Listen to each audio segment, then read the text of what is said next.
அவன் நாம் வாசித்த இலக்கியங்களில் பேச மறுக்கப்பட்ட ஒரு வாழ்க்கையை நாவல்களாக எழுதிய ஒரு மாந்தன். தன்னை எந்த படோபடங்களாகவும் தன்னை எந்த ஒரு அங்கவஸ்திரம் கொண்டும் தன்னை ஒரு எழுத்தாளனாக போர்த்தி கொள்ள விரும்பாத ஒரு தமிழ் எழுத்தாளன் ஜோடி குரூஸ். அதற்காகத்தான் நான் ஜோடி குரூஸோடு உரையாட வேண்டும். உரையாடுவது என்றால் அவருக்கு சாதகமான அல்லது அவருக்கு பிடித்தமான கேள்விகளை கொண்டுதான் உரையாட வேண்டும் என்ற எந்த கட்டாயங்களும் கிடையாது. நாம் ஜோடி குரூஸோடு மட்டும்தான் சண்டை போடக்கூடிய கேள்விகளை கேட்க முடியும். அவர்தான் சண்டை போடாமல் பதில்களை சொல்ல உண்மையிலேயுமே திராணி உடைய ஒருத்தராக இருக்கிறார். வாசகசாலை ஒருங்கிணைத்த கூட்டத்தில் அவரை நோக்கி கேட்கப்பட்ட மிக பெரும்பாலான கேள்விகள் ஒரு இந்தியாவின் இந்துத்துவவாதியை கொண்டு வந்து ஒரு அறையில் அடைத்ததற்கு பிறகு அவரிடம் கேட்கக்கூடிய கேள்விகள் கேட்கப்பட்டது. ஆனால் நாம் எழுத்தாளராகவும் ஜோடி குரூஸை கேள்விகள் கேட்க வேண்டும். அவருடைய அரசியல் சார்புகள் தொடர்பாக கேள்வி கேட்க வேண்டும். ஏன் நாம் ஒரு எழுத்தாளரோடு உரையாடுவதை முதல் மறக்கிறோம் என்கிற உளவியல் சிக்கலை ஆராய வேண்டும். இப்பொழுது இந்த மேடைக்கு இன்றைய விழாவின் ஒற்றை கதாநாயகன் எழுத்தாளர் ஜோடி குரூஸ் அவர்களை மேடைக்கு அழைக்கிறேன்.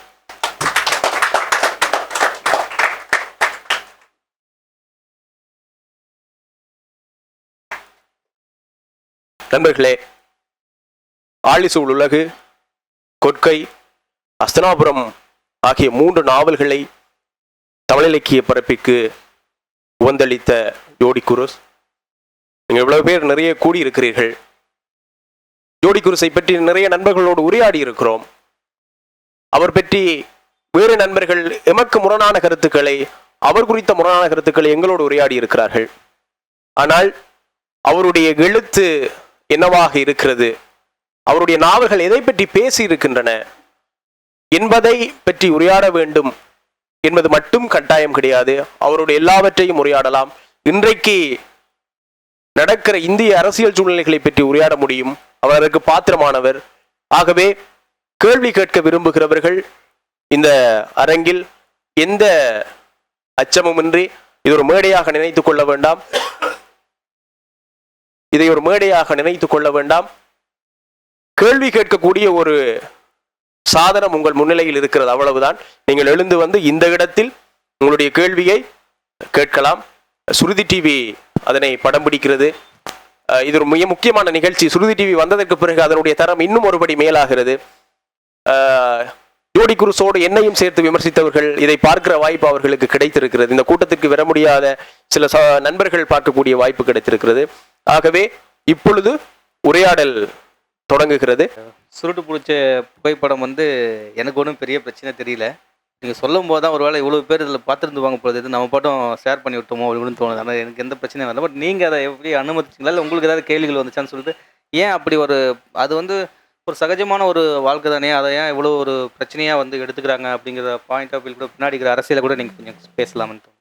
இல்லை, இது எனக்கு நீங்கள் சுருட்டுக்கு பின்னால் இவ்வளோ பெரிய சுவராசியம் இருக்குது அப்படிங்கிறத நான் இப்போ தான் தெரிஞ்சுக்கிறேன்.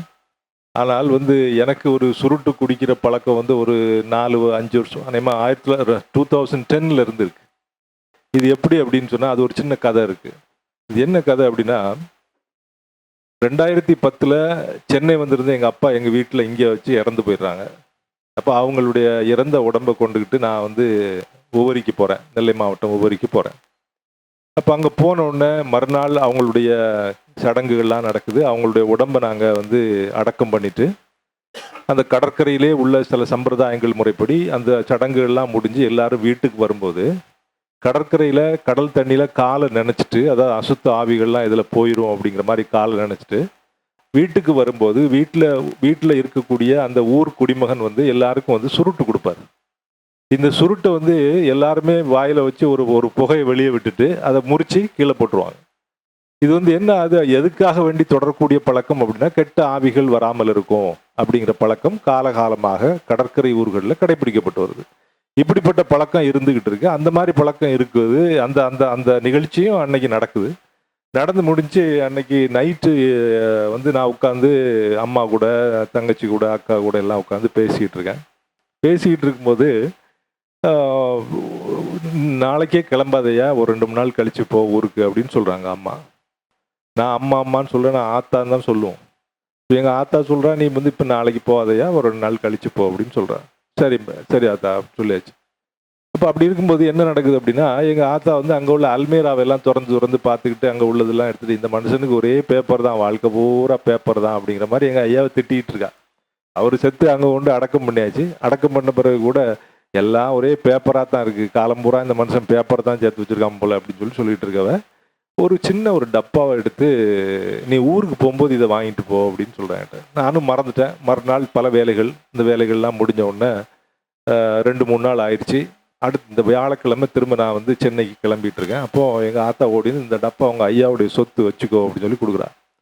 நானும் கிளம்புற அவசரத்தில் அது என்ன சொத்துன்னு தெரியாமல் பைகளை தூக்கி வச்சுட்டு இங்கே வந்தாச்சு. வந்த பிறகு அன்னைக்கு நைட்டு எனக்கு அந்த பிரிவின் அந்த துயரம் இருக்கு இல்லையா, எங்கள் ஐயாவை இழந்தது, நான் இங்கே இறந்து அவரை கொண்டு போகிறேன். அங்கே கொண்டு போகும்போது வந்து அது வரைக்கும் ஆழி சூழ் உலகு அந்த அந்த பிரச்சனையினுடைய உச்சத்தில் அதிகமாக ஊருக்கு போக முடியாமல் இருந்துகிட்டு இருக்கு. அப்போ எங்கள் ஐயாவை இறந்து கொண்டு போகிறேன் அப்படின்னு சொல்லி கொண்டு போகும்போது வந்து எனக்கு ஒரு பயமே வரல. இது என்னடா, யார் என்ன சொன்னால் என்ன நடந்தாலும் பார்த்துக்கலாம் அப்படிங்கிற மாதிரி அடிப்படையாக கடற்கரைக்கு அரணுக்கே உரிய அந்த தெம்போடு நான் போகிறேன். எங்கள் ஐயாவுடைய உடம்போடு நான் போகிறேன். அடக்கம் முடிஞ்சு எல்லாம் நடந்துச்சு, முடிஞ்சாச்சு. நான் திரும்ப வந்துக்கிட்டு இருக்கேன் இல்லையா. இப்போ இரவில் வந்து உட்கார்ந்துருக்கும் போது வந்து இது வரைக்கும் நான் ஒரு சொட்டு கண்ணீர் கூட விடலை. அதாவது அப்பாவை இழந்து அந்த கண்ணீர் வந்து எனக்கு கண்கள்லேருந்து வடியவே இல்லை. இப்போ திரும்ப அன்னைக்கு அந்த வியாழக்கிழமை கிளம்பி வெள்ளிக்கிழமை வீட்டில் சொன்னேன். நான், என்னுடைய மனைவி, என்னுடைய மகன், என்னுடைய மகள் எல்லாரும் உட்காந்துருக்கோம். அப்போ என்னுடைய மகள் வந்து சொல்கிறா, அப்பா நான் வந்து தாத்தாவுக்கு தோளில் ஏறி ஒரு முத்தந்தான்ப்பா கொடுத்தேன், தாத்தா இறந்துட்டாங்கப்பா அப்படிங்கிறா. இப்போ எனக்கு வந்து ஒன்றுமே புரியலை. அந்த நிகழ்வு வந்து ஒரு அந்த இல்லை. ஆனால் அப்போ அந்த பிள்ளைகள் வந்து நான் திரும்பவும் சொல்ல விரும்புகிறேன், அது வரைக்கும் நான் அழலை, கண்ணிலேருந்து கண்ணீர் வரவே இல்லை. எல்லாத்தையுமே ஒரு சடங்குகள் போல வந்து கடந்து வந்திருக்கிறேன். இப்போ பிள்ளைகளோட உட்காந்து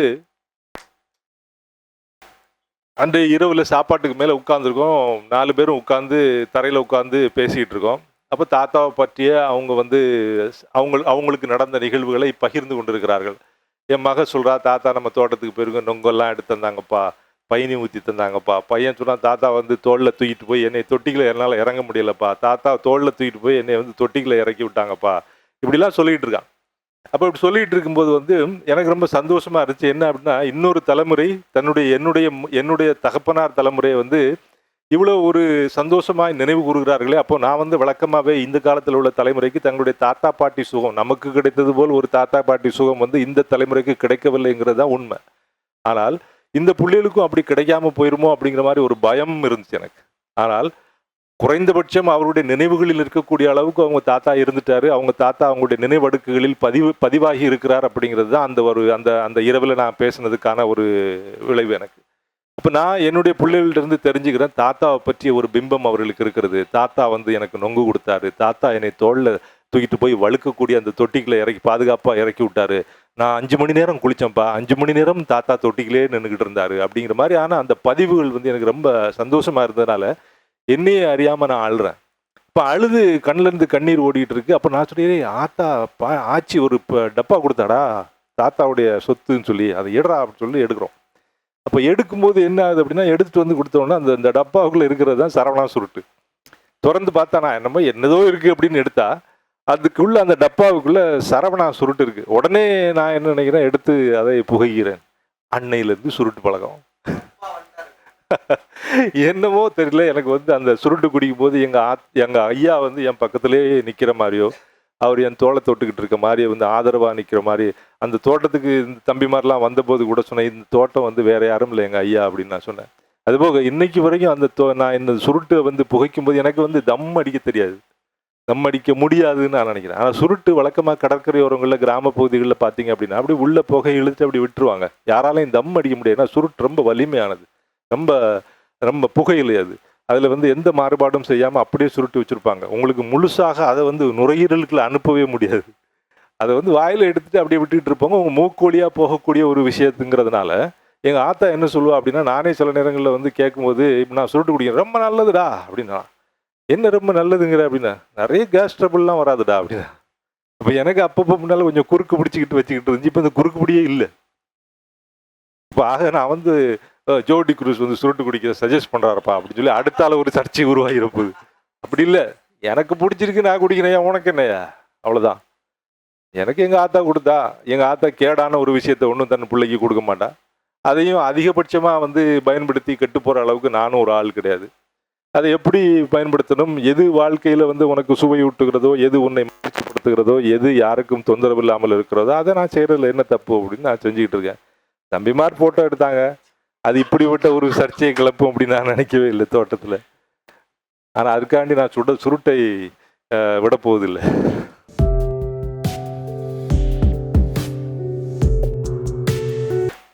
அதாவது கவிதை அப்படிங்கும்போது வந்து எனக்கு நான் இது வரைக்கும் பார்த்த நிறைய கவிஞர்களில் வந்து நிறைய இந்த தம்பிமார் நிறைய கவிஞர்கள் இருந்துட்டு இருக்காங்க. பெரிய பெரிய தேவதேவன்லேருந்து, அதாவது எட்டு திக்கும் மத யானை போல் கிளர்ந்தெழுது வந்து என் முன் கைவட்டி சேவகம் செய்ய எந்த ஒரு அற்புத விளக்கை நான் தூண்டி விட்டேன் அப்படின்னு தேவதேவன் சொன்ன உடனே அந்த பாடல் ஞாபகத்து வருது. இப்படி நிறைய பாடல்கள் இருக்கு இல்லையா. அதாவது குழந்தையின் காலில் காலை வெயில் கவலைப்பட்ட கடவுளுக்காய் கதவை மூடியது தென்றல் அப்படின்னு ஒரு பாடல். இந்த மாதிரி சின்ன சின்ன விஷயங்கள்லேயே கவிஞர்கள் எவ்வளோ ஒரு தெரிப்புகளோட சில விஷயங்கள் எல்லாம் கொடுக்குறாங்க. அப்படிப்பட்ட ஒரு தெரிப்பும் அவதானிப்பும் அக்கறையும் மொழி நடையும் அந்த அங்கதமும் எனக்கு இல்லைன்னு எனக்கு தெரியும். அதனால இது நமக்கு வந்து பயன்படாத ஒரு அந்த அந்த துறை அப்படின்னு நான் நினச்சிட்டேன். அதை கவிதையில் வந்து நான் வர முடியாது அப்படிங்கிறது எனக்கு தெரிஞ்சு. ஆனால் ஏதோ ஒரு புலம்பல் இருந்துச்சு. நான் வந்து வாழ்க்கையில் பட்ட கஷ்டங்களை துன்பங்களை வந்து யார்கிட்டையாவது சொல்லணும் அப்படிங்கிறது இருக்கு இல்லையா. ஒரு நல்ல நண்பன்ட்டு சொல்லணும், யார்கிட்டமாவது பகிர்ந்து கொள்ளணும் அப்படிங்கும்போது எனக்கு அதை வந்து பதிஞ்சிடலாம், எழுத்தில் கொண்டு வந்துடலாம் அப்படிங்கிற மாதிரி ஒரு ஆசை வந்துச்சு. ஆனால் அதன் விளைவாகத்தான் நான் இன்னைக்கு நான் உங்கள் முன்னால் நின்றுக்கிட்டு இருக்கேன். அந்த புலம்பல்கள் வந்ததன் விளைவாகத்தான் நான் வசந்தகுமாரோட பேச வந்துச்சு. வசந்தகுமார்கிட்ட இருந்து மடைமாற்றி நான் இப்படி வந்து ஒரு எழுத்துக்களை நாவலுக்குள்ள வர முடிஞ்சு. அதற்காக புலம்பல்களுக்கு என்னுடைய நன்றி. ஆனால் புலம்பர்களில் இருந்து ஒரு கவிஞராக நான் வரல. எனக்கு அதுக்கான ஆசையும் இல்லை, அதுக்கான திறமையும் இருக்குல்ல.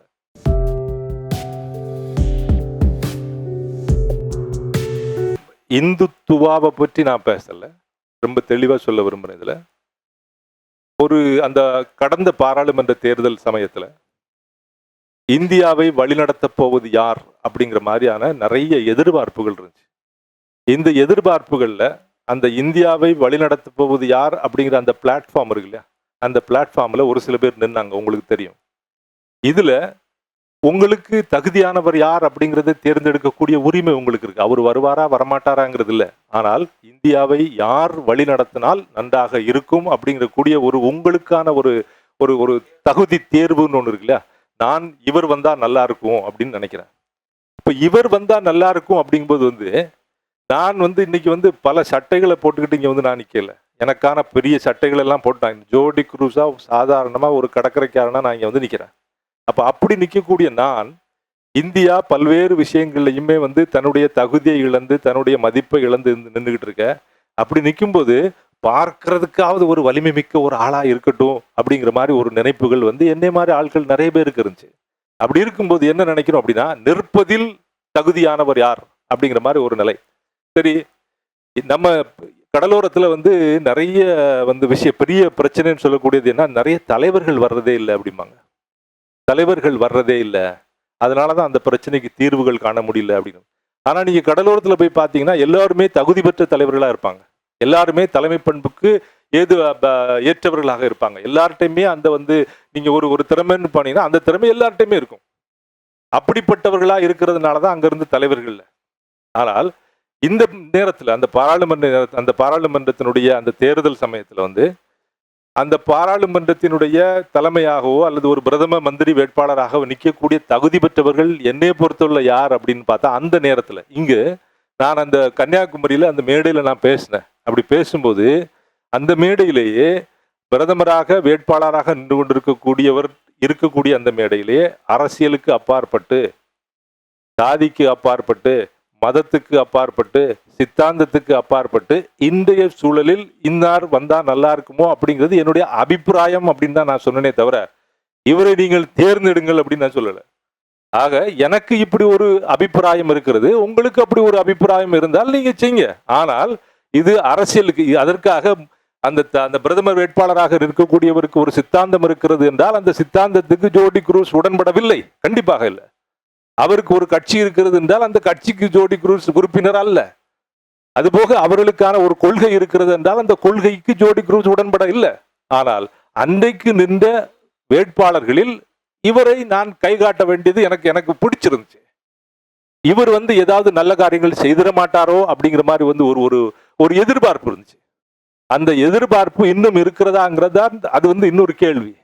ஆனால் இருக்கிறவர்கள்ல யார் தகுதியானவர் அப்படிங்கிறது சொல்லக்கூடிய ஒரு சூழல் இருந்துச்சு. அந்த சூழல்ல என்னுடைய ஆசை, என்னுடைய விருப்பத்தை நான் சொன்னேன். அதுவே உங்களுடைய விருப்பமாக இருக்க வேண்டும் என்பது என்னுடைய இது கிடையாது.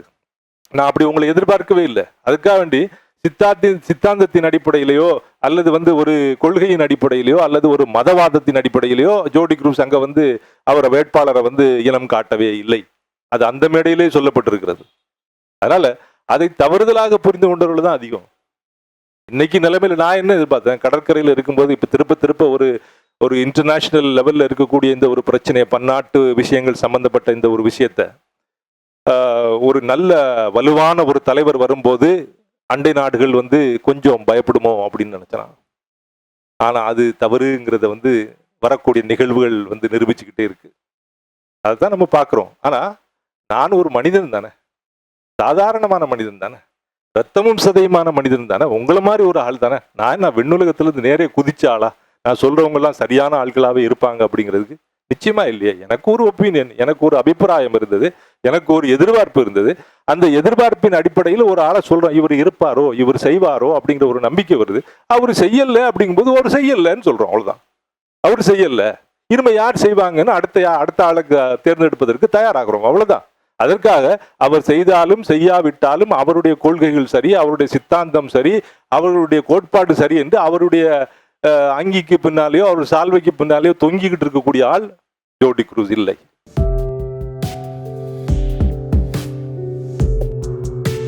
பதிப்பகத்தை பற்றி பேசக்கூடிய அளவுக்கு எனக்கு நான் நிறைய புத்தகங்கள் எழுதிக்கிட்டே இருக்கேனாங்கிறது இல்லை. நான் எழுதின ஒரு 3 புத்தகம் தான் எழுதியிருக்கேன்.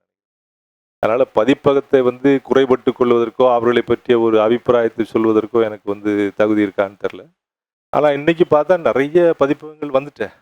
நிறைய பேர் எழுதுறதுக்கு நிறைய பதிப்பகங்கள் வந்ததுக்கும் ஒரு காரணம், பழமையானவர்கள் விளக்கமாக இருக்கக்கூடிய பழைய ஆட்கள் இப்போ முன்னிலையிலே இல்லையே. நிறைய சிறிய பதிப்பகங்கள் வருது. அதுபோக பதிப்பு கொண்டு வர்றது கூட ரொம்ப எளிமையாயிட்டு, இலகுவாயிடுச்சு. அப்படி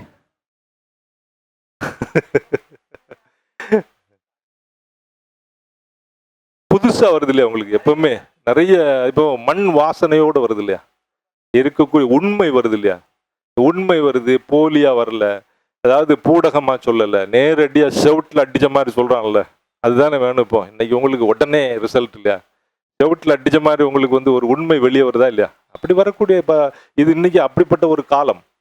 பார்த்தீங்க அப்படின்னா ஒரு காலனியம் அப்படிங்கிற மாதிரி ஒரு இது நிறைய பேர் சொல்லுவாங்க. இப்போ ஜியு போப்புல இருந்து, வீரமாமுனிவர்ல இருந்து, கால்வர்ல இருந்து இந்த மாதிரி ஆட்கள்லாம் தமிழுக்கு மிகப்பெரிய கொடைகள் செய்திருக்கிறார்கள் அப்படின்னு நான் கண்டிப்பாக முரண்படுறேன். ஏன்னா இவங்க எல்லாம் என்ன பண்றாங்கன்னா நம்மகிட்ட இலக்கியங்களையும் கலாச்சாரங்களையும் பூரா படிச்சுட்டு ஏதோ பங்களிப்பு செய்கிறோம் அப்படிங்கிற மாதிரி ஒரு சில பங்களிப்புகளை செய்து இதை பற்றி நிறைய பெரிய விமர்சனங்கள் வரலாம். ஆனால் நான் அதை பற்றி பயப்படல. ஆனால் எதுக்கான்னு சொல்றேன்னா, பெரிய கொடைகள் செய்திருக்கிறாங்க அப்படின்னு சொல்லலாம், பெரிய பங்களிப்புகள் செய்திருக்கலாம். ஆனால் என்ன ஆகுதுன்னா, இங்கே உள்ள கலாச்சாரத்தையே அழிப்பதற்கும் காரணமாயிட்டாங்களே. என்ன ஆகிப்போச்சு அப்படின்னா, என்னுடைய உடை அல்ல, என்னுடைய உணவு அல்ல, என்னுடைய உறைவிடம் அல்ல, என்னுடைய மொழி அல்ல, என்னுடைய பழக்கம் பழக்க வழக்கம் அல்ல, என்னுடைய தெய்வம் அல்ல அப்படிங்கிற மாதிரி ஆகிப்போச்சு.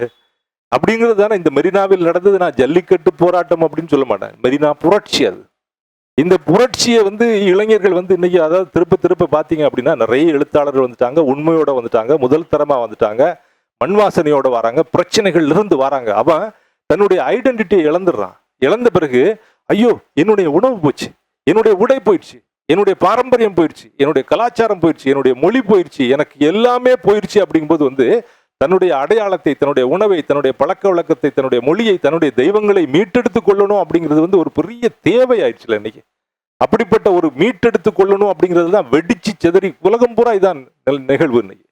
அப்ப அப்படி அந்த மாதிரி ஒரு சூழல்ல எழுத்தாளர்கள் வராங்க. அதனாலதான் அப்படியே பெருகி போயிருக்காங்க எழுத்தாளர்கள். எங்க பார்த்தாலும் ஒரு ட்விட்டர் ஆகட்டும், ஃபேஸ்புக் ஆகட்டும், பிளாக்ஸ் ஆகட்டும், நிறைய எழுத்தாளர்கள் வந்துகிட்டு இருக்காங்க, நிறைய பேர் வந்துகிட்டு இருக்காங்கன்னா காரணம் என்ன அப்படின்னா, தன்னுடைய அடையாளம் மறுக்கப்படுகிறது, மறைக்கப்படுகிறது. நான் என்னுடைய இருப்பை நான் பதிவு செய்யணும்.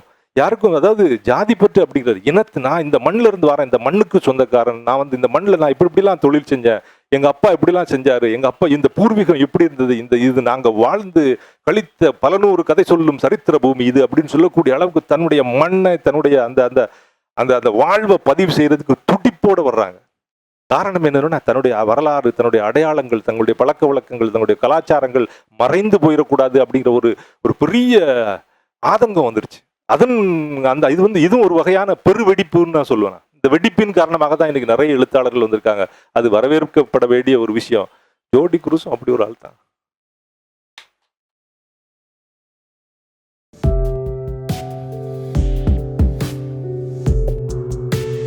ஏன் அப்படின்னா, இது ஒரு பெரிய மேடையில் பிரசங்கம் பண்ணுறதுக்கோ அல்லது நான் ஒரு சொற்பொழிவு ஆற்றுறதுக்கோ இங்கே வரல, உங்களோட கலந்துரையாடுறதுக்கு தான். அதற்கு எப்படிப்பட்ட கேள்வி வேணாலும் கேட்கலாம். என்ன ஆச்சு அப்படின்னா, நான் 1999 கப்பல் துறையில் பணியாற்றிட்டு இருக்கேன்.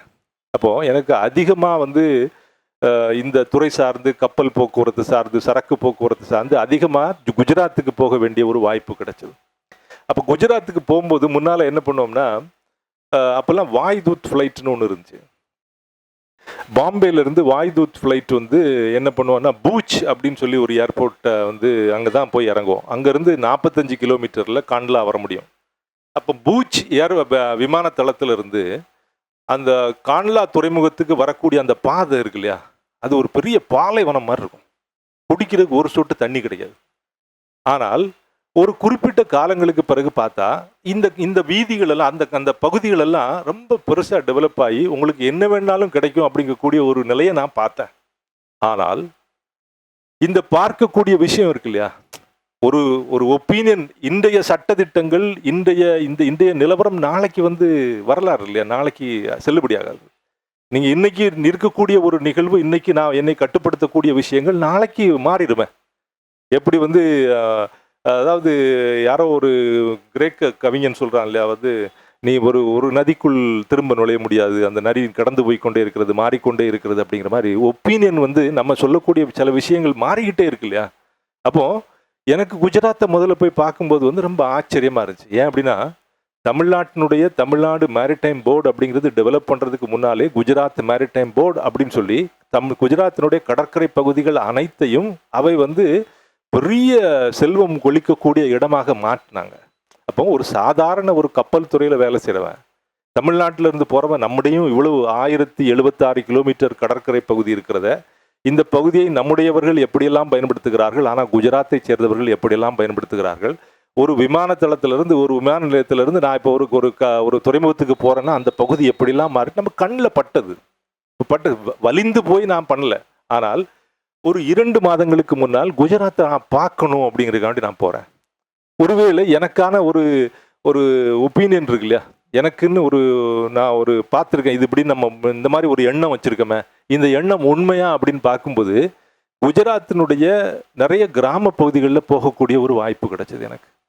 நான் எப்படி ஆரம்பித்தேன் அப்படின்னா, இங்கேருந்து அகமதாபாத் போய், அகமதாபாத்லேருந்து காண்ட்லா போய், காண்ட்லாவிலேருந்து அப்படியே முந்திரா போய் ஓக்கா, சீகா, விராவேல், ஜாம்நகர், பாவ்நகர், காந்தி நகர், டியூ டாமன் அப்படி சொல்லுவாங்க, டியூ, தென் பிப்பாவ், அது பிறகு சோம்நாத் டெம்பிள், இந்த மாதிரி இடங்களெல்லாம் நான் சுற்றி வரேன். அப்படி சுற்றும்போது அந்த பகுதியிலேருந்து உள்ளேயும் போகிறேன் நான்.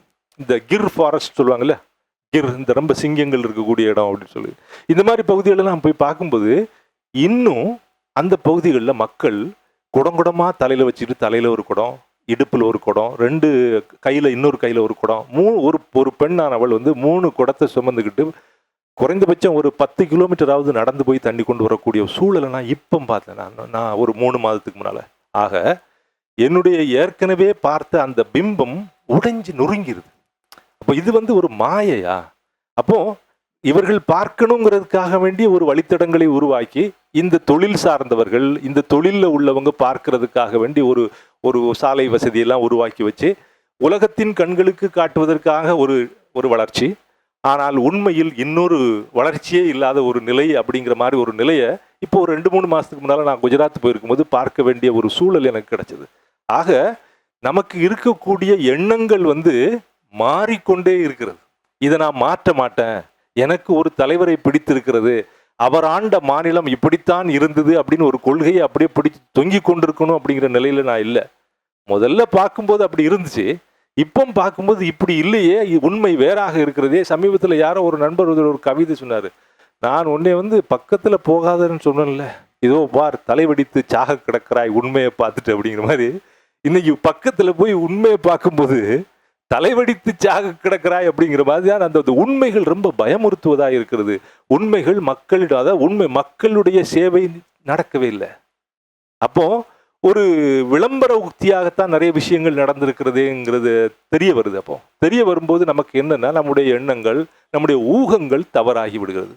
அப்போ ஊகங்கள் தவறாகும் போது நம்முடைய அடுத்த பதிவுகளில் அது வரலாம் இல்லையா? அப்போ கவிஞன் கண்டாலே கவிதை, காண்பவர் கண்டாலே காதல் அப்படிங்கிறோம் இல்லையா? ஒரு விஷயத்தை நம்ம பார்க்குறோம், அந்த விஷயத்தை வந்து பதிவு பண்ணுறோம். அந்த பதிவு பண்ணுற விஷயம் அப்படியே இருந்துகிட்டு இருக்குமா, காலகாலமாக அப்படியே இருந்துகிட்டு இருக்குமா? வாய்ப்பு இல்லை. நாம் வந்து இரத்தமும் சதையுமான மனிதர்கள், நமக்கு எண்ணங்கள் இருக்கிறது. நாம் கண்ணால் பார்க்குறோம், பார்க்கும்போது 10 வருஷத்துக்கு முன்னால், 20 வருஷத்துக்கு முன்னால் எப்படி இருந்திருக்கும், 20 வருஷத்துக்கு பின்னால் எப்படி இருக்குன்னு யூகிக்க முடியுது. அப்படி பார்க்கும்போது இன்னைக்கு வந்து ஒரு விஷயத்தை பார்க்குறோம், அந்த உண்மையை வந்து அலச முடியுது. இப்போ இன்னைக்கு நான் பார்க்கும்போது இதே குடங்களை சுமந்து கொண்டு அலையக்கூடிய இந்த பெண்களை பார்க்கும்போது இது வந்து அப்போ ஒரு அடிப்படையான தேவை, ஒரு குடிநீர் வசதி கூட செய்யப்படாத குஜராத் மாநிலங்கள் குஜராத் கிராம பகுதிகள் இருந்து கொண்டிருக்கிறங்கிறது பார்க்க முடிஞ்சது. ஆக தமிழ்நாடு அது அந்த மாதிரி விஷயங்கள்ல வந்து நமக்கு நம்ம போற பேருந்துகளை மாதிரி இந்தியாவில் வேற எங்கேயுமே வந்து பேருந்து வசதிகள் இல்லை. ஆனால் நம்ம இதையே ரொம்ப எவ்வளவோ குறை சொல்லி கொண்டு இருக்கிறோம். ஆனால் இந்தியா பூரா சுற்றினவங்களுக்கு தெரியும், ஊபியில், மகாராஷ்டிராவில், மத்திய பிரதேசத்தில் இருக்கக்கூடிய அந்த நகர்ப்புறங்களில், கிராமங்களில் போகக்கூடிய பேருந்துகளுடைய நிலை என்ன, அடிப்படையான மக்கள் தேவை எப்படி இருக்கிறது, ஆனால் நகர்ப்புறம் சார்ந்து இருக்கக்கூடிய மக்களுக்கான வசதி வாய்ப்புகளை எப்படி செய்து கொடுத்துருக்கிறார்கள்ங்கிறதெல்லாம் மிகப்பெரிய பாரதூர வித்தியாசம் பார்த்துருக்கோம். அந்த வகையில் குஜராத்தை விட தமிழ்நாடு எந்த அளவு ஒரு மிகப்பெரிய புண்ணியம் பண்ணிச்சின்னு தான் சொல்ல முடியும். ஆனால் என்ன ஆகுது அப்படின்னா, உங்களுடைய ஊகங்கள் மாறுகிறது, எண்ணங்கள் மாறுது. மக்களை போய் திரும்ப திரும்ப பார்க்க போகும்போது, இப்போ எனக்கெல்லாம் அடிப்படையிலே மக்கள்கிட்டே போய் பார்க்கணும்னு ஆசை இருக்கும். எப்பவுமே போவேன். என்னுடைய வேலைகள் முடிஞ்ச பிறகு அந்த இப்போ ஒரு கான்லா போகிறேன், அல்லது வந்து ஒரு அகமதாபாத் போகிறேன், அல்லது பாம்பே போகிறேன்னா, பாம்பேனா கோலின மக்கள் எப்படிலாம் இருக்காங்க, அவங்களுடைய பிரச்சனைகள் என்னன்னு சொல்லி நான் யாருன்னே தெரியாமல், விலாசம் தெரியாதவனாக, அடையாளங்கள் மறந்தவனாக, எனக்கு நான் யாருன்னே தெரியாமல் ஒரு பரிதாபமாக போய் அங்கே போய் நின்று என்னென்ன சூழல் நடந்து கொண்டு இருக்கிறது அப்படிங்கிறத பார்க்குறது எனக்கு என்னுடைய இயல்பு அது. அப்படி பார்க்கும்போது தான் இந்த மாதிரி விஷயங்கள் உண்மை தெரியுது. அப்போது ஒரு விளம்பரத்துக்காக செய்யப்பட்ட ஒரு விஷயமோ அப்படிங்கிற மாதிரி நாம் வந்து தவறாக புரிந்து கொண்டோமோ அப்படிங்கிற மாதிரி எல்லாம் ஒரு எண்ணங்கள் வருது. இந்த எண்ணங்களில் பதிவு பண்ணுறதுல எனக்கு எந்த தப்பும் இல்லை, எனக்கு எந்த ஆட்சேபனையும் இல்லை, எந்த வருத்தமும் இல்லை. ஏன் அப்படின்னு சொன்னால், நான் ஏதாவது சித்தாந்தத்தை சேர்ந்தவனாக இருந்தால் தானே கரெக்டாக தலைமைக்கு கட்டுப்பட்டு நான் வந்து இது வந்து ஒரு மாறுபட்ட கருத்தை வெளியிடுகிறேன்னு சொல்லலாம். எனக்கு எந்த சித்தாந்தமும் கிடையாது, மக்கள் தான் சித்தாந்தம். அடித்தள மக்கள், நாதியற்றவர்களுடைய குரலாக, நாதியற்றவர்களுடைய ஆன்மாவாக. ஒருவேளை கடற்கரைக்காரன் கடலோர மக்களை பற்றி தான் பேசணும் அப்படிங்கிறது இல்லை. அது எப்படி? மக்களை பற்றி பேசுவோம். கண்ணுக்கு முன்னால் கடற்கரைக்காரங்க தெரிஞ்சாங்க, அவங்கள பற்றி பேசுகிறோம், அவ்வளோதான். இதே இது வந்து மலையில் உள்ள மக்களை பார்க்க போகிறாங்க, கண்டிப்பாக மலை மக்களை பேசுவோம். நிச்சயமாக வயக்காட்டில் போய் பார்க்குறாங்க, நிச்சயமாக வயக்காட்டை பற்றி பேசுவோம், அவ்வளோதான்.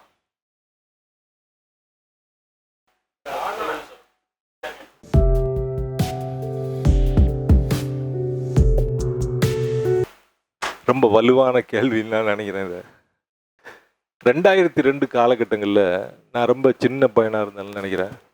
அப்போல்லாம் வந்து இந்த அளவுக்கு ஒரு அரசியல் ஞானம் இருக்கல. ஏதோ நம்மளை வேலைக்கு அனுப்பியிருக்காங்கப்பா, நம்ம போய் அங்கே வந்து வேலை செஞ்சோமா, அவுட் ஆஃப் ஸ்டேஷன் போனால் ஏதாவது அவுட் ஆஃப் ஸ்டேஷன் மணின்னு ஒன்று கொடுப்பாங்க இல்லையா, அவுட் ஆஃப் பாக்கெட் எக்ஸ்பென்சஸ் அப்படின்னு ஒன்று கொடுப்பாங்க. இதெல்லாம் கொடுப்பாங்க. இப்போ சம்பளத்தை வந்து செலவழிக்காமல் கம்பெனி தர்ற காசில் போயிட்டு வந்துடலாம் அப்படிங்கிற மாதிரி ஒரு எண்ணம் தான். அதுதான் ரொம்ப உந்தும் நம்மளை.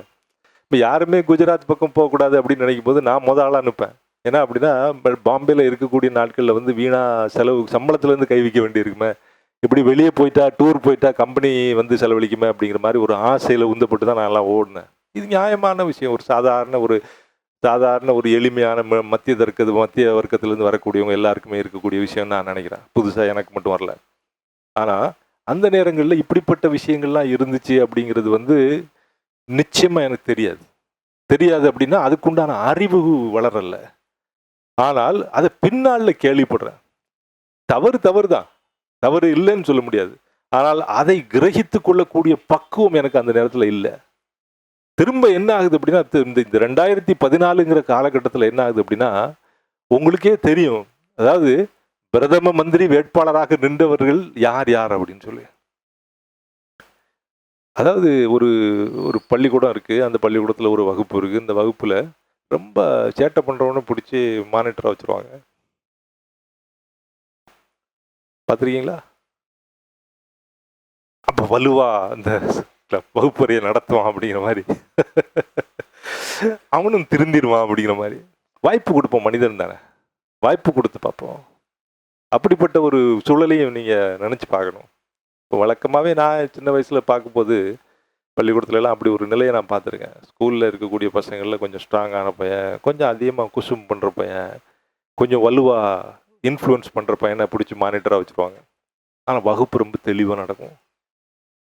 ஒரு 90% அப்படி நடந்திருக்குன்னு நான் நினைக்கிறேன். ஒருவேளை எனக்கும் அப்படி ஒரு எண்ணம் இருந்துச்சு, இது இப்படி ஆயிருமோ அப்படின்னு. ஏன்னா அரசு சார்ந்த துறைகள் எல்லாம் படுத்து தான் கிடந்துச்சு. ரொம்ப பெரிய நீண்ட நெடிய தூக்கம் இருந்துச்சு. ஏன்னா ஷிப்பிங்கில் பார்த்தா, கப்பல் துறை சார்ந்து பார்த்தா ரொம்ப ஒரு மோசமான ஒரு சூழல் இருந்து கொண்டிருந்தது இந்தியா பூராவும். இன்னைக்கு வரைக்கும் அது வெளிப்படையாக வரவே இல்லை. சமீபத்தில் இந்துவில் நான் வந்து எண்ணூர் துறைமுகத்தை பற்றி நான் ஒன்று எழுதியிருந்தேன். மேலேருந்து கீழே வர ஒரே பெரிய நிர்வாக சீர்கேடு தான். இன்னைக்கு வரைக்கும் அது யாரும் ஒன்றும் செய்ய மாட்டேங்க. பெரிய பெரிய ரெய்டுகள்லாம் நடக்கிறதா கேள்விப்பட்டேன் இப்போ. ஆனால் இவ்வளோ பெரிய நிர்வாக சீர்கேடு நடந்து கொண்டிருக்கிறது அப்படிங்கிறது வந்து அங்கே யாருக்கும் தெரியாதா? அங்கே நல்ல அதிகாரிகளே இல்லையா? இருக்காங்க, ஆனால் அவங்களால பேச முடியாது. இப்போ இதை தாண்டி வந்து மக்களுடைய ஒப்பீனியன், இது மக்கள்கிட்ட போயிட்டு அப்படிங்கிற ஒரு நிலை தான் இன்னைக்கு.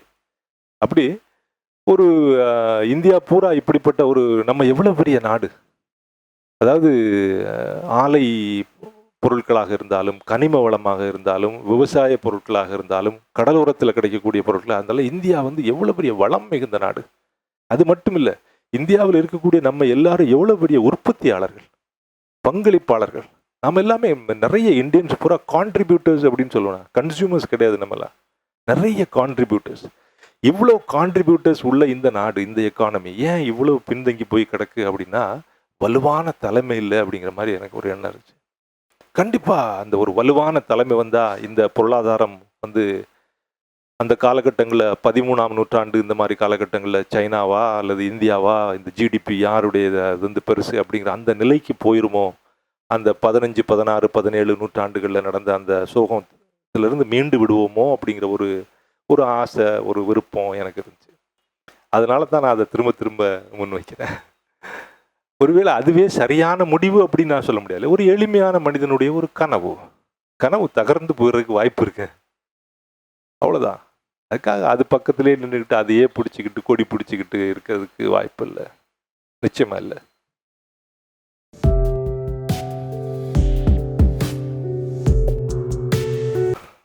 அதாவது உலகத்தில் மிகப்பெரிய தலைவர்கள் எல்லாம் வந்து எப்படி உருவானாங்க அப்படின்னு பார்த்தீங்கன்னா, சூழல் சார்ந்து தான் உருவாகிறாங்க. 2ஆம் உலகப் போர் நடந்த காலகட்டம், இந்த ஹோச்சிமின் அப்படின்னு சொல்லுவாங்க வியட்நாமில். அமெரிக்காக்காரன் குண்டு போடுறான் அப்படின்னு சொன்னால், அது குண்டு கீழே நிலத்தில் விழுந்தாதான்டா வெடிக்கும், நீ தான் கையில் வலை வச்சிருக்கிய, வலை வச்சு அதை புடுறா, தூக்கி புடுறா, பயப்படாமல் நில்றா அப்படின்னு சொன்னாரா ஹோச்சிமின். இப்போ கையில் இருக்கக்கூடிய அங்கே பகுதியில் இருக்கக்கூடிய கடற்கரைக்கு அரங்க உள்ள மீனவர்களை வலைகளை வைத்து அந்த குண்டுகளை தாங்கி பிடிங்கள் அப்படின்னு, அது தொங்கிருண்டா, தொங்குனா வெடிக்காது அப்படின்னு இருக்காரு. ஆக ஒரு சூழல் இருக்கு இல்லையா, அந்த ஒரு தலைவன் வந்து தலைமை பண்பு எப்படி வருது? ஒரு பிரச்சனை இருக்கும்போது ஒரு கூட்டம் நீங்கள் பார்க்குறீங்க, நிறைய பேர் நிற்கிறோம், ஒரு விபத்து நடந்து விட்டது, யாராவது ஒருத்தன் தான் அங்கே வந்து அப்படி செய் இப்படி செய் அப்படின்னு சொல்லுவான். தலைமை பண்பை தானாக எடுத்துக்கிடுவான். அப்படி தலைமை பண்பு, responsibility is not given, it's taken. ஒரு பிரச்சனை வருது அப்படின்னா பிரச்சனையினுடைய அந்த அந்த அந்த உத்வீகம் இருக்கு இல்லையா, அந்த பிரச்சனையுடைய தாக்கம் வந்து இவன் மேலே ஏற்படும் போது அந்த தாக்கத்தை இவன் யாராவது இருக்கும், இவன் வந்து ஒரு பெரிய ஆளுடைய பிள்ளையா இருக்க மாட்டான், பெரிய பணக்காரனா இருக்கணும் அப்படிங்கிறது அவசியம் இல்லை, ஒரு அரசியல்வாதியோ ஒரு அதிகாரியினுடைய பிள்ளையாவோ இருக்கணும் அவசியம் இல்லை. சாதாரணமான ஒரு ஆள், அடுத்த சோத்துக்கு வழி இல்லாதவனா கூட இருப்பான், ஆனால் அந்த சூழலை அப்படியே கண்ட்ரோல் பண்ண முடியும், பண்ணக்கூடிய ஒரு வாய்ப்பு அவனுக்கு கிடைக்கும். காலம் அதற்கான கடமையை செய்யும்ல. கண்டிப்பாக அப்படிப்பட்ட தலைவர்கள் அவங்க உருவாவதற்கான வாய்ப்பு இருக்கு.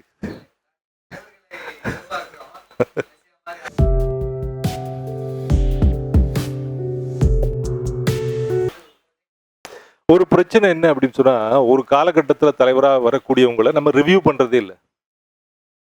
அவங்க சொல்லக்கூடிய இன்னைக்கு ஒரு விஷயம் நடக்குது. இன்னைக்கு 2017ஆம் ஆண்டுல ஒரு பிரச்சனை நடக்குது. அங்கு அந்த பிரச்சனையை முடிப்பதற்காக அதற்கு தீர்வாக ஒருத்தன் தீர்வு கொடுக்க வர்றான். அவன் தலைவனாக்கப்படுறான். அவன் சொல்லக்கூடிய சில விஷயங்கள் சொல்றான். ஒரு ஸ்டேட்மெண்ட் ஆஃப் ப்ரொசீஜர் சொல்லலாம், இந்த மாதிரி எல்லாம் செய்யுங்க அப்படின்னு சொல்லி ஒரு ஸ்டேட்மெண்ட் ஆஃப் ப்ரொசீஜர் கொடுக்குறான். இந்த ஸ்டேட்மெண்ட் ஆஃப் ப்ரொசீஜர்ஸ் 2020 எடுபடாது. எல்லாருமே மாறி இருப்பாங்க.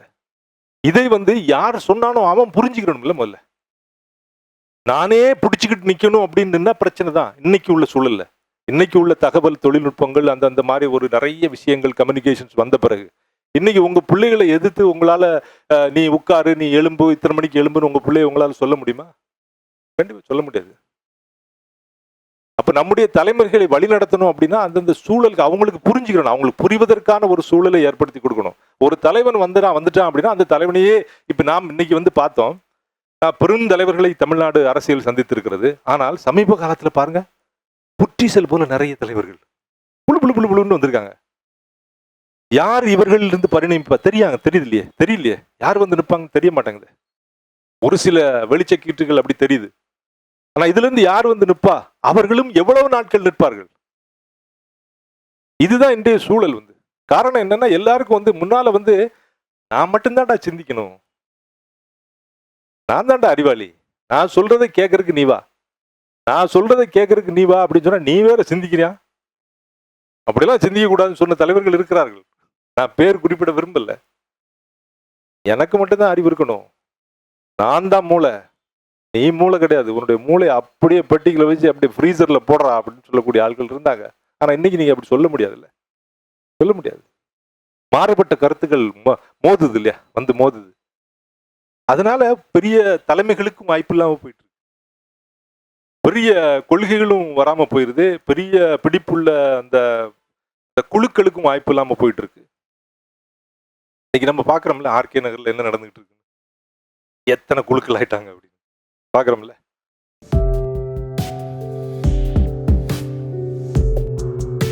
அது கப்பல் துறை மட்டுமே பிரச்சனைகள் இருக்கு அப்படிங்கிறது இல்லை. இந்தியாவில் இருக்கக்கூடிய எந்த துறையாக இருந்தாலும் சமீப காலங்களில் அது ஒரு மிகப்பெரிய ஆழ்ந்த தூக்கத்துக்குள்ள போயிட்டு அப்படிங்கிறது தான் பார்க்குறோம் நம்ம. காரணம் என்ன அப்படின்னா, பெரிய ஹீரோ ஒர்ஷிப் ஆயிடுது. ஒருத்தர் தலைவராக வர்றாருன்னா அவரை மட்டுமே கொண்டாடக்கூடிய அளவில், அதுக்கு பிறகு ஒரு மக்களிலிருந்து வந்தவராக தான் இருப்பார் அவர். ஆனால் அந்த மக்களிலிருந்து வந்தவர் மக்களால் கொண்டாடப்படுவதனால் தலைவராகி அதற்கு பிறகு ஒரு தெய்வ லெவலுக்கு போய் அதுக்கு பிறகு அவர் ஒரு கல்ட் மாதிரி ஆயிடுறாரு. இப்படி இந்த கல்ட் அந்த மாதிரி இருக்கக்கூடிய விஷயத்தை நீ கேள்வியே கேட்கக்கூடாது அப்படிங்கிற நிலை கழகங்கள்லையும் பெரிய அரசியல் கட்சிகள்ல மட்டும் இல்லை, அது துறைகள்லையும் இருக்கு. அப்படி நிறைய எல்லா துறைகளுமே அப்படி பாழ்பட்டு போய் கிடக்கிறது. அப்படி பாழ்பட்டு போய் கிடக்கக்கூடிய துறைகளில் ஒன்றுதான் கப்பல் துறை. இந்த கப்பல் துறையில நான் பணியாற்றுறதுனால எனக்கு அது தெரியுது, அவ்வளவுதான். நீங்க ஒரு நிதித்துறையில் பணியாற்றினால் உங்களுக்கு அங்க உள்ள உண்மைகள் தெரியும். நீங்க ஒரு கமர்ஷியல் டாக்ஸ்ல இருந்தா அது அங்க உள்ள உண்மைகள் தெரியும். அப்படி கப்பல் துறையில இப்படி பிரச்சனைகள் இருக்குது, அதை நான் பார்க்குறேன். அதுக்கு கண்ணுக்கு முன்னால தெரிஞ்சது சில விஷயங்களை சொல்றேன், அவ்வளவுதான். ஆனால் இந்த மாதிரியான விஷயங்கள் எல்லாம் என்ன ஆகுது அப்படின்னா, நிறைய இந்த புரிதல் இல்லை. இப்போ சமீபத்தில் கூட நான் ஒரு பூனாவுக்கு Indian institute of science and research அப்படின்னு ஒரு இடம் இருக்குது. நம்ம ஐஐடி மாதிரி ஒரு இடம், ஐஐஎம் இந்த மாதிரி இடம்னு நினைக்கிறேன். அங்கே பென்சில்வேனியாவிலேருந்து குரூப் ஆஃப் ஸ்டூடெண்ட்ஸ் வந்திருந்தாங்க. இந்திய கலாச்சாரம் மற்றும் லிட்ரேச்சர் இந்த மாதிரி விஷயங்களை படிக்கிறதுக்காக வேண்டி ஒரு 25 மாணவர்கள் வந்திருந்தாங்க, மாணவிகள் வந்திருந்தாங்க. அதில் உரையாற்றுறதுக்காக வேண்டி நான் அழைக்கப்பட்டிருந்தேன். அப்போ அதுக்கு போகும்போது முந்தின நாள் அதிக ஒரு ரொம்ப பயணம் இருந்ததுனால நான் ஊருக்கு சென்னைக்கு வர்றதுக்கே 2 மணி ஆயிடுச்சு.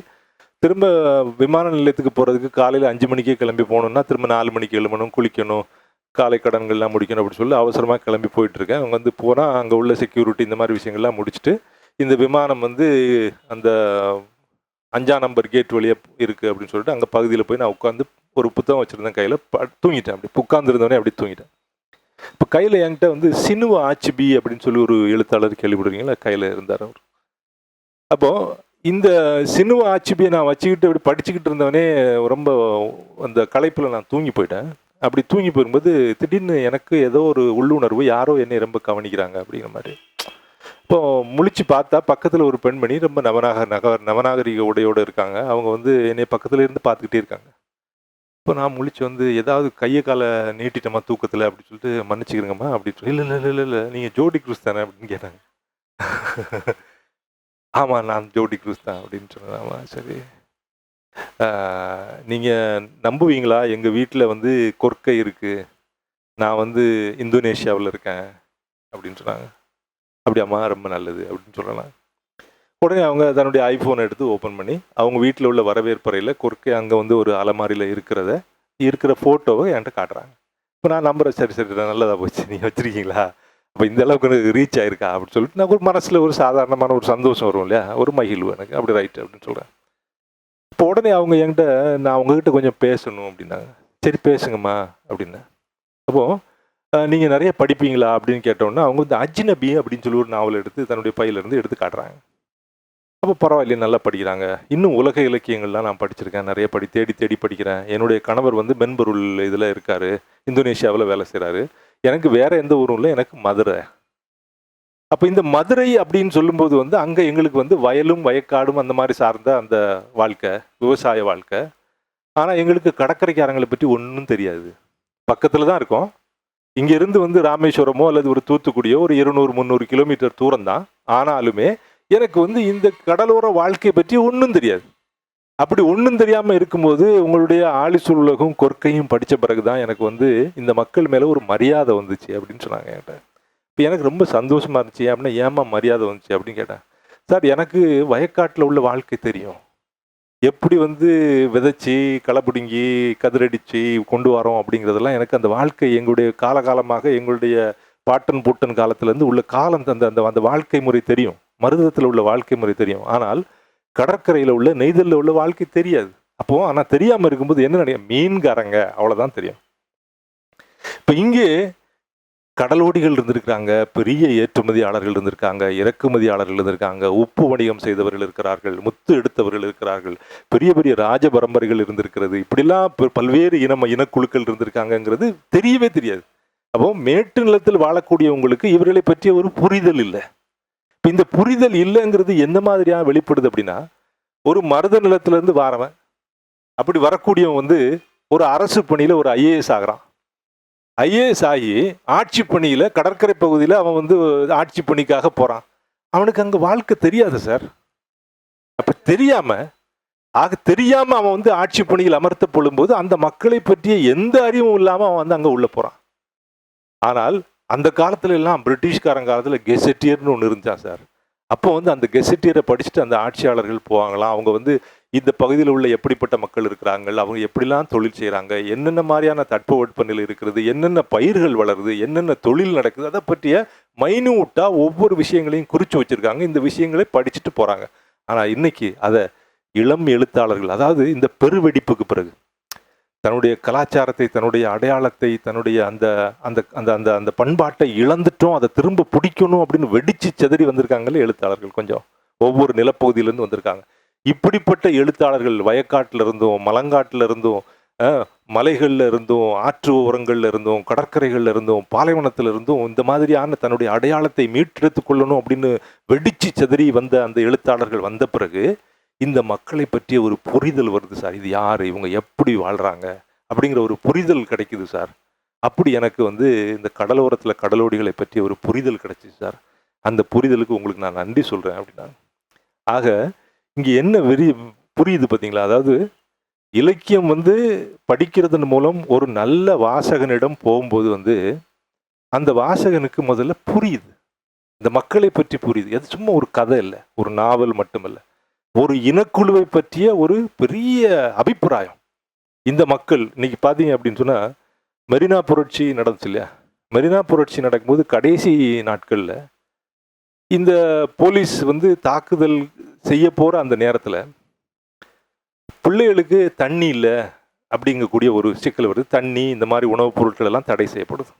அப்போ ஐயோ இந்த பிள்ளைகள் தண்ணி இல்லாமல் வெயிலில் தவிச்சிருமேன்னு சொல்லிட்டு அந்த பகுதியில் இருக்க மீனவ மக்கள்லாம் ஓடி போய் தண்ணி கொடுக்குறாங்க. போலீஸ் அடித்தாலும் பரவாயில்லன்னு போய் தண்ணி கொடுக்குறாங்க.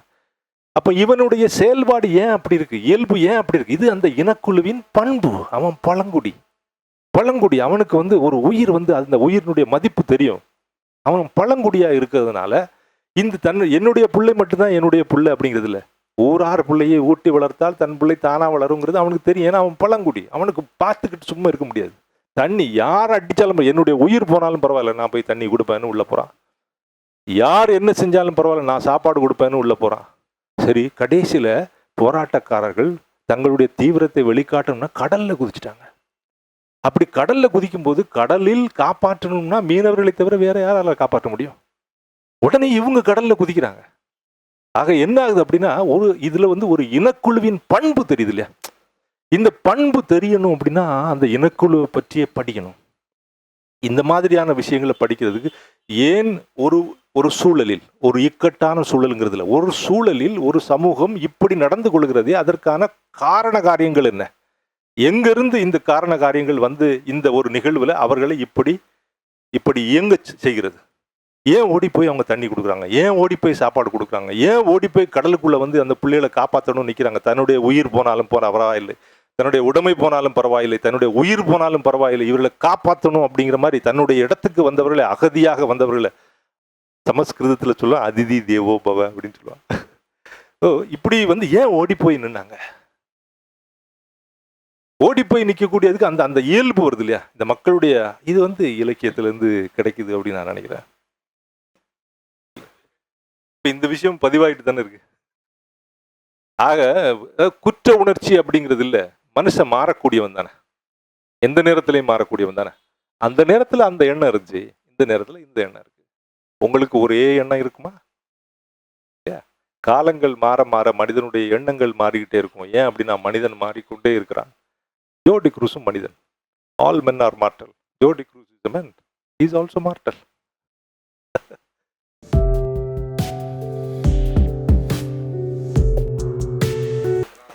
வினைல் குளோரோ மோனோமோர் அப்படிங்கிற கெமிக்கல் வந்து, அதாவது அதுக்கு நிறம் கிடையாது, ஸ்மெல் கிடையாது அப்படின்னு சொல்லுவாங்க. அந்த பாலிப்ரொபிலின் பொருட்களை தயாரிக்கக்கூடிய ஒரு முக்கியமான ரா மெட்டீரியல், தாது பொருள். அது அந்த தாது பொருள் வந்து தூத்துக்குடி துறைமுகத்தில் இறங்கும்போது, அது தூத்துக்குடி துறைமுகத்திலிருந்து டிசிடபிள்யூக்கு போகிறதுக்கு அந்த வண்டிகளே குறிப்பிட்ட கலரில் சிகப்பு நிறத்தில் அடிக்கப்பட்டிருக்கணும். எந்த விதமான மக்கள் நடமாட்டம் இருக்கும் போதும் அது நகர இடம்பெயரக்கூடாது, இப்படின்னு நிறைய சட்டத்திட்டங்கள் இருக்கு. ஆனால் சென்னையில் ஹெல்மெட் போட்டு வரணும்னு சட்டம் இருக்கு. எத்தனை பேர் ஹெல்மெட் போட்டு வரோம்? இல்லையே, வரேன் உங்க கேள்வி வரேன். ஆனால் என்ன ஆகுது அப்படின்னா, இயல்பு வாழ்க்கையில் நிறைய பேர் என்ன ஆகுதுன்னா, சில பிரச்சனைகள் வந்து பணம் வாங்கிட்டு விட்டுறாங்க அப்படிங்கிற மாதிரி. இந்த பணம் வாங்கக்கூடியவர்கள் மக்களை விட, அடித்தள மக்களை விட வலிமை பெற்றவர்களாக இருக்கிறாங்க. நீங்க பார்த்தீங்க அப்படின்னு சொன்னா, எந்த கழகம் ஆட்சி செய்தாலும், மத்தியில் எந்த கட்சி ஆட்சி செய்தாலும், இந்த பணம் வாங்குறவன் முன்ன நின்று பிரச்சனைக்கு தீர்வு சொல்வதற்காக போய் பேச்சுவார்த்தை நடத்துகிறவன் ஒரே ஆளாக தான் இருப்பான். அவனாக இருப்பான், அவங்க ஐயாவாக இருப்பார், அவங்க தாத்தாவாக இருப்பார், அவன் பிள்ளையா இருக்கும், இப்படியே தான் இருந்திருப்பாங்க. அல்லது அவன் மாமா மச்சனா இருக்கும். இந்த குடும்பங்கள் இது வந்து அவங்களுக்கான சொத்து. இந்த பிரச்சனை இருக்கு இல்லையா, மக்களுக்கான பிரச்சனைங்கிறது அவங்களுடைய சொத்து. அது சொத்து. இந்த சொத்தை வந்து காலகாலமாக அவங்க வந்து வச்சுக்கிட்டே இருக்காங்க. இந்த சொத்துக்கு எங்க தாத்தாவுக்கு தாத்தா தீர்வு சொன்னார், எங்க தாத்தா தீர்வு சொன்னார், எங்க அப்பா தீர்வு சொன்னார், என் பேர பிள்ளையும் தீர்வு சொல்லும். இத நீ எப்போ புரிய போற? பிரச்சனை உனக்கு சொத்தாடா. மக்களுடைய பிரச்சனைய சொத்தா வச்சுக்கிட்டு இருக்கான்ல, அறியாமை தானே அது. இப்ப நீ வெடிச்சு செதறணும்ல, களப்பலி கொடுத்தே ஆகணும்ல, நெஞ்சி நிமித்திக்கிட்டு நிற்கணும்ல. நிக்கிறதுக்கு எத்தனை பேர் தயார்? வா, முதல்ல களப்பலி போகட்டும். ஆனா பிரச்சனை முடியும்ல, பிரச்சனை சொத்து கைமாறிடும்ல. சொத்து கைமாறிடவும் கூடாது. டிசிடபிள்யூ நிறைய பேசப்படுது, நிறைய விஷயங்கள் நடக்குது. ஆனாலும் அந்த சொத்துக்கு உரிமையாளர்கள் வந்து அதை எந்த அளவுக்கு யார் மூலமாக அதை வந்து கொண்டு போகணுமோ அதை தெளிவாக கொண்டு போயிட்டு இருக்காங்க. உள்ளேருந்து பார்க்கும்போது வந்து நிறைய விஷயங்கள் தெரியும், வெளியேருந்து பார்க்கும்போது உங்களுக்கு அந்த அளவுக்கு தெரியாது. ஏன் அப்படின்னு சொன்னால், அந்த டிசிடபிள்யூ வந்து கடற்கரைக்கு மட்டும் பிரச்சனை கொடுக்கல, அந்த பகுதி சார்ந்த அந்த பகுதி டிசிடோ பகுதியில் அந்த குறும்பூர் இந்த மாதிரி பகுதிகள்லாம் பார்த்தீங்கன்னா தாமிரபரணியினுடைய மிகப்பெரிய பாசனம் பெற்ற ஒரு பகுதி. இந்த பகுதிக்கும் மிகப்பெரிய அழிவு இருக்காங்க. இந்த அவங்க எவ்வளோ தண்ணி எடுத்துக்கிட்டு இருக்காங்க.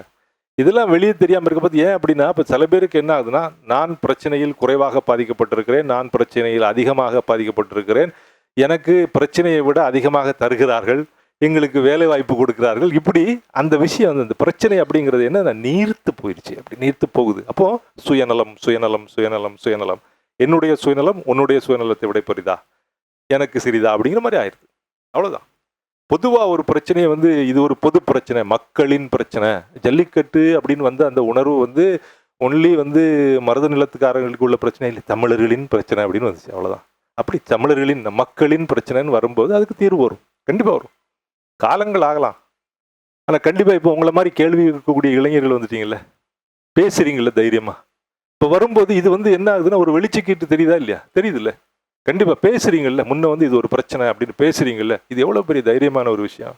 எத்தனை பேர் பேசுனாங்க? உங்கள் அப்பா பேசலையே, உங்கள் தாத்தா பேசலையே, ஏன் இன்னும் நீங்கள் பேசுறீங்களே? ஏன் உங்கள் அப்பாவும் தாத்தாவும் கொடுத்த செல்வாக்குலையும் அந்த அந்த அந்த வளர்ச்சியிலையும் அந்த கல்வியிலையும் தான் நீங்கள் இன்னைக்கு பேசுறீங்க. அதனால் உங்கள் தாத்தாவுக்கும் பங்கு இருக்குது. ஆனால் உங்கள் பையன் இன்னும் அதிகமாக பேசுவான் இல்லையா?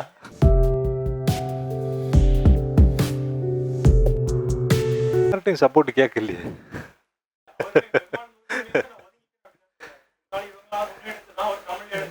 இல்லை, நான் யாரை பற்றியும் கருத்து கூற விரும்பல. ஜோடி குரூஸ் அப்படிங்கிறவன் யார்கிட்டையும் போய் நான் இப்படி கஷ்டப்படுறேன், எனக்காக வேண்டி சப்போர்ட் பண்ணி நில்லுங்கப்பா, எங்கள் வீட்டுக்கு இசட் பிரிவு பாதுகாப்பு கொடுங்கப்பா, எனக்கு இலக்கியத்தில் என்னை புறந்தல்டா சொல்லவே இல்லை, என்னைக்கும் சொல்ல மாட்டேன், சொல்லவே மாட்டேன். முடிஞ்சா ஒரு களப்பொலி ஆயிரும். குத்துறாயா தைரியமா தானே சொல்றேன், கேமராவுக்கு முன்னால தான் சொல்றேன். முதல் களப்பொலி ஜோடி குரூஸ் கடற்கரையில் அப்படின்னா ரைட், அதுக்கு நான் தயார். உன்னுடைய சித்தாந்த நீ வச்சிருக்கக்கூடிய கோட்பாடுகளுக்கு எதிரியாக ஜோடி குரூஸ் வைக்கிறான், உண்மைக்கு பக்கம் நிற்கிறான். ஒரு தீர்வு எப்போ எட்டப்படும் அப்படின்னா நீ உண்மையின் பக்கத்துல போகும்போது தான் தீர்வு எட்டப்படும். இந்த கச்சத்தீவுன்னு கூவிட்டு இருக்காங்கல்ல, இந்த பிரச்சனைக்கு தீர்வு எட்டப்படாததற்கு காரணம் அவர்கள் உண்மையின் அருகில் யாரும் போகல. உண்மை வேற, தீர்வு கச்சத்தீவுல இல்லவே இல்லை. கச்சத்தீவை தாண்டி 35-40 நாட்டிகள் மைல்ல தான் தொழில் இருக்கு. அப்போ இது பாரம்பரிய மீனவர்களுடைய தொழில் பகுதி. அது இந்த பகுதியில மீனே கிடையாது. ஆக இது இன்னைக்கு இல்ல, அந்த காலத்துல இருந்தே இதுதான் நடைமுறை. அப்படி இருக்கும்போது பிரச்சனையினுடைய தீர்வு கச்சத்தீவிலிருந்து 40 நாட்டிக்கல் மைல், அதாவது 70-80 கிலோமீட்டர் தாண்டி இருக்கு அந்த கடல் பகுதி, அந்த கடல் வளம். அங்கதான் பிரச்சனைக்கு தீர்வு இருக்கே தவிர கச்சத்தீவுல தீர்வு இல்லவே இல்லை. இதுதான் உண்மை. இது அடிப்படையான ஒரு மீனவர்கிட்ட போய் அங்க பாரம்பரியமா தொழில் செஞ்சுட்டு போய் கேட்டீங்கன்னா அவனுக்கு தெரியும் அது. ஆனால் அதை வைத்து அதை சொத்தாக வைத்து தொழில் செய்து கொண்டிருக்கிறார்கள் இல்லையா? நாங்கள் தீர்வுக்காக இருக்கிறோம், நாங்கள் இது பிரதிநிதிகள், மீனவ பிரதிநிதிகள் சொல்லி அந்த பிரச்சனையை சொத்தாக வைத்துக் கொண்டிருக்கிறார்கள் இல்லையா? அவங்க கிட்ட போய் கேட்டா பிரச்சனைக்கு தீர்வு எங்க வரும்? வரவே செய்யாதுல. அவனுக்கு தான் அது இருக்கணும்ல, அந்த சொத்து. தாத்தாவுக்கு இருக்கணும், பிள்ளைக்கு இருக்கணும், பையனுக்கு இருக்கணும், பேரனுக்கு இருக்கணும், என் பேரனுக்கு இருக்கணும். அது அப்படி இருந்துகிட்டே இருக்கணும். அது இருந்துகிட்டே இருந்தா தானே அது என்னுடைய சொத்தாக இருக்கும். அதுல நான் என்னுடைய வாழ்வை வளமாக்கி கொள்ள முடியும் இல்லையா? புரியுதா? ஓகே.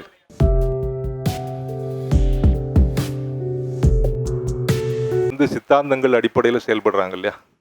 எப்படி நம்ம இந்துத்துவ சித்தாந்தம் சொல்றோமோ அதுபோல அதுக்கு மாறுபட்ட கருத்துடைய சித்தாந்தங்களுக்குள்ளேயும் செயல் இயங்குறாங்க. அதன் மூலமாக தங்களுடைய வாழ்வை வளப்படுத்திக் கொள்கிறார்கள். அப்படி அந்த வளப்படுத்தி கொள்ளும் போது எடுக்கக்கூடிய முயற்சியின் விளைவாக, ஒரு மொழிபெயர்ப்பின் விளைவாக தான் இந்த சித்தாந்தத்துக்கிலிருந்து வெளியே வருவதாக ஒரு பாவனை தெரிந்து விடுமோங்கிற ஒரு அச்சத்தின் மூலமாக சில நடவடிக்கைகள் எடுக்கப்படலாம்ல. அப்படியே எடுக்கப்பட்ட நடவடிக்கைகள் அந்த மொழிபெயர்ப்பு பாதிக்கப்பட்டதுங்கிறது தான் உண்மை. அது இயல்பு, தப்பு இல்லையே. நீங்க மொழிபெயர்த்தீங்க, உங்களுக்கு விருப்பம் இல்லை, வச்சுக்கோங்க. அதனால என்ன, அது எப்போ வரணும் அப்படிங்கிறது அந்த இருக்கோ, அது அதற்கான தகுதியான நேரம் வரும்ல. எல்லாவற்றுக்கும் ஒரு காலம் இருக்கிறது இல்லையா? அது இன்னும் விளையலைன்னு அர்த்தம். ஆழிசூழ் உலகு ஆங்கிலத்தில் வருவதற்கான விளைச்சல் இன்னும் பெறலைன்னு நினைக்கிறேன். அந்த விளைச்சல் அநேகமா இப்போ முடிஞ்சிடும்னு நினைக்கிறேன், சீக்கிரம் வந்துடும் நினைக்கிறேன். அந்த விளைச்சலை அது பெறவில்லை, அதனால அது வரல. அதனால அந்த முடிவை எடுத்தவர்கள் தவறு செய்து விட்டார்கள்னு நிச்சயமா சொல்ல மாட்டேன், சரியான முடிவு. அதுக்காக என்னுடைய நிலைப்பாட்டை மாற்றிக்கொண்டால் நான் அதை செய்வேன் அப்படின்னு சொன்னா நான் எடுத்தது சரியான முடிவு, மாறவே மாட்டேன். எடுத்த முடிவு தான், அவ்வளவுதான்.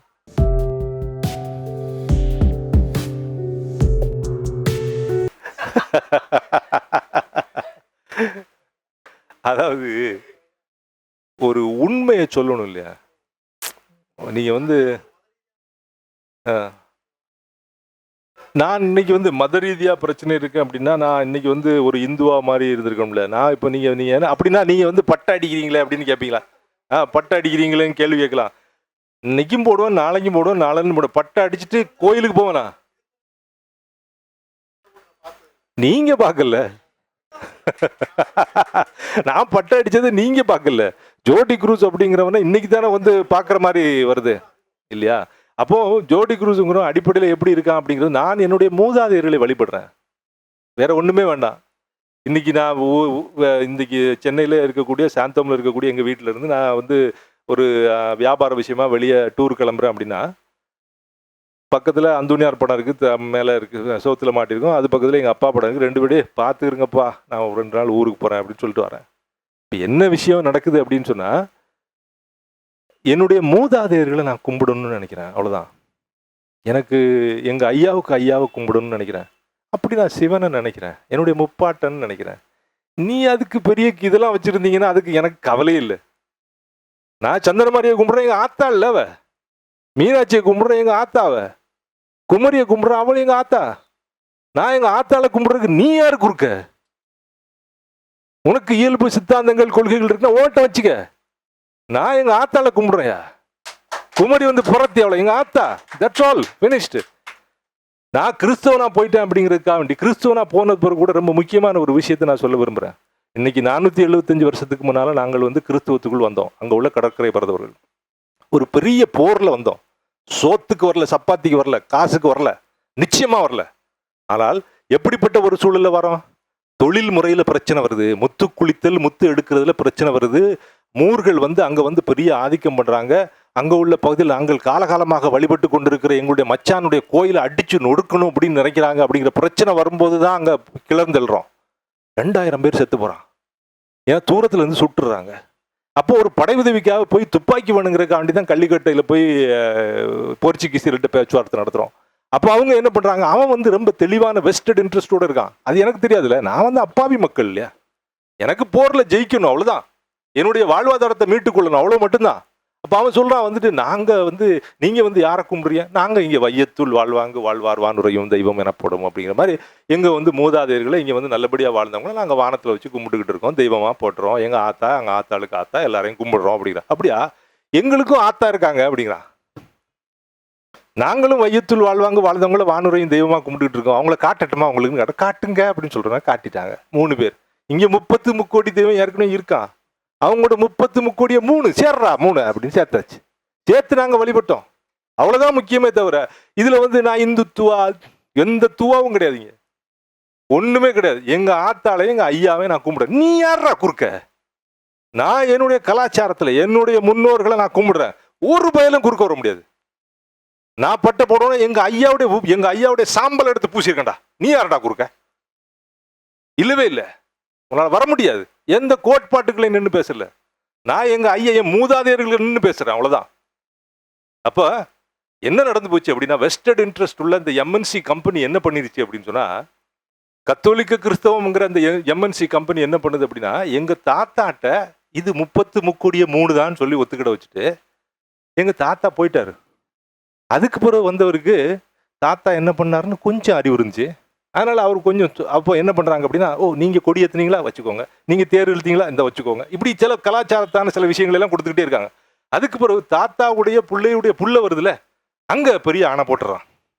அணை போட்டு உனக்கு கர்த்தாவான சர்வீஸ்னா இல்லை, என்னை தவிர வேறு சர்வீஸ்ரன் இல்லை அப்படிங்கிற மாதிரி சில பிரச்சனைகள் வருது. இதைத்தான் கேள்வி கேட்குறோம். அப்படி இல்லை, எப்படி ஒரு இந்து சகோதரன் ஒரு கிறிஸ்தவ கோயிலுக்குள்ள வந்து கிறிஸ்தவ தெய்வங்களையும் வழிபடுறானோ, அதே மாதிரி ஒரு கத்தோலிக்க கிறிஸ்தவனா இருந்துகிட்டு இருக்கு எங்க ஆத்தாளை கும்பிடுறதுக்கு நீ யாரு குறுக்க எனக்கு? அவ்வளவுதான். இதுக்கு மேல கொள்கையும் கிடையாது, கூத்தும் கிடையாது. அடுத்த கேள்வி.